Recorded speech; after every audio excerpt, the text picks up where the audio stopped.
뉴스 브리핑 시간입니다. 먼저 미국 반도체 관련 헤드라인입니다. 13일 장 초반 삼성전자와 SK하이닉스 주가가 급락하는 모습을 보였습니다.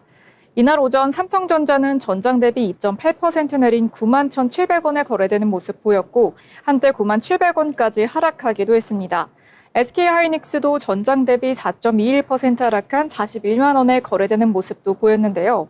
이 역시 4거래일 만의 내림세입니다. 이는 미중 무역 갈등의 재점화 및 미국 기술주가 급락한 여파로 분석되고 있습니다.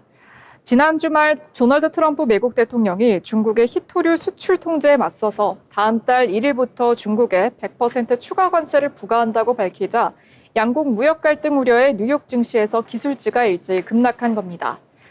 한지영 키움증권 연구원에 따르면 한동안 주식시장에서는 미중 무역 갈등을 위험 요인상 후순위로 취급해온 측면이 있었기에 트럼프 대통령의 돌발 발언 충격이 체감상으로 더 크게 다가온 것으로 판단한다고 밝혔습니다.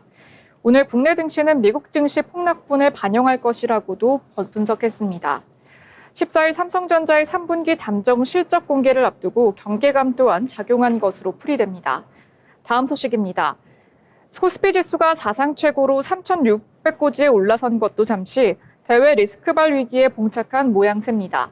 최근 한 달간 주요 20개국 통화 중 원화의 가치가 가장 큰 폭으로 하락한 상황 속에 미중 관세 전쟁이 재점화될 가능성에 원달러 환율이 추가 급등할 가능성이 엿보이면서입니다. 천장 뚫리듯 치솟는 원달러 환율은 랠리를 거듭하고 있으며 코스피의 열기를 한 번에 식혀버리는 찬물이 될 수 있다라는 우려도 나오고 있습니다.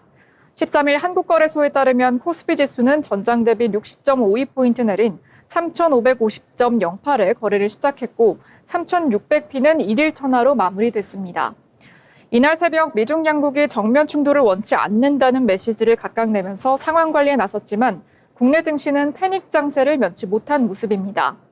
그동안 코스피 사상 최고치 경신 행진을 이끌어온 반도체주를 비롯해서 자동차, 화학, 철강 등 주요 수출주는 미중 관세 전쟁이란 암문 앞에선 힘을 못 쓰는 모양새입니다. 그동안 고환율에도 불구하고 국내 증시에 대한 순매수를 이어오던 외국인 투자자 역시 부담을 떨쳐내지 못하는 모습도 보였습니다. 일반적으로 원달러 환율 상승은 환차손을 발생시켜서 외국인 투자자의 국내 증시에 대한 매력도를 저하한다고 알려져 있습니다. 한 증권업계 관계자도 미중 간의 상황 관리 움직임이 즉각적으로 나타나고 있다면서 경주에서 열리는 에이펙 정상회의를 계기로 한미중 정상회담이 성사됨으로써 11월 중순에 끝나는 미중 관세 전쟁 휴전을 연장할 수 있을지에 대해서 관심이 쏠리고 있습니다. 이어 에이펙 정상회의를 계기로 한미 간의 무역 협상도 진전될지도 원달러 환율은 중요 포인트라고 덧붙였습니다. 다음 소식입니다. 중국이 희토류 공급망 통제를 강화하고 있습니다. 단순한 원자재 수출 규제를 넘어서 첨단 산업의 심장 역할을 하는 고성능 연구 자석 생산에 필요한 핵심 기술 장비, 지식재산권까지 틀어지는 가치사슬 전면 통제에 나서면서입니다. 미국의 반도체 기술 봉쇄에 대응한 보복이라는 분석이 나오고 있습니다. 13일 로이터 통신에 따르면 중국 상무부는 지난 9일 해외 희토류 물자 수출 통제 결정을 발표했습니다.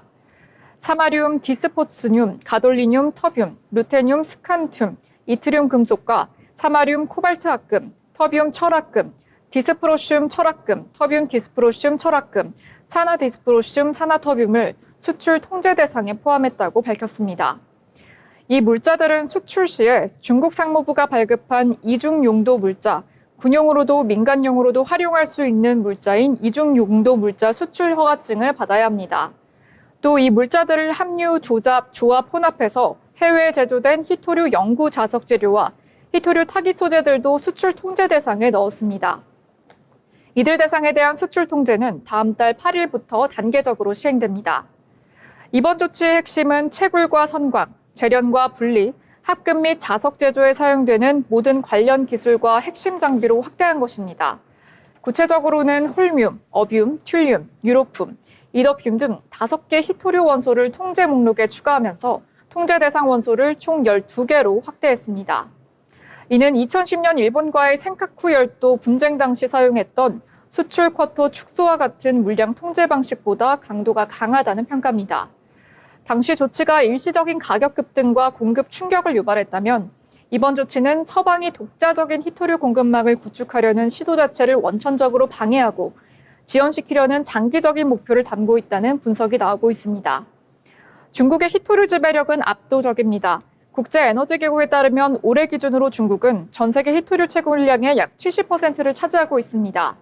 공급망의 병목 구간인 제련과 분리 단계에서는 약 90%, 최종 제품인 연구자석 제조에서는 약 93%를 장악하고 있다고 합니다. 지금까지 뉴스 브리핑 전해드렸습니다.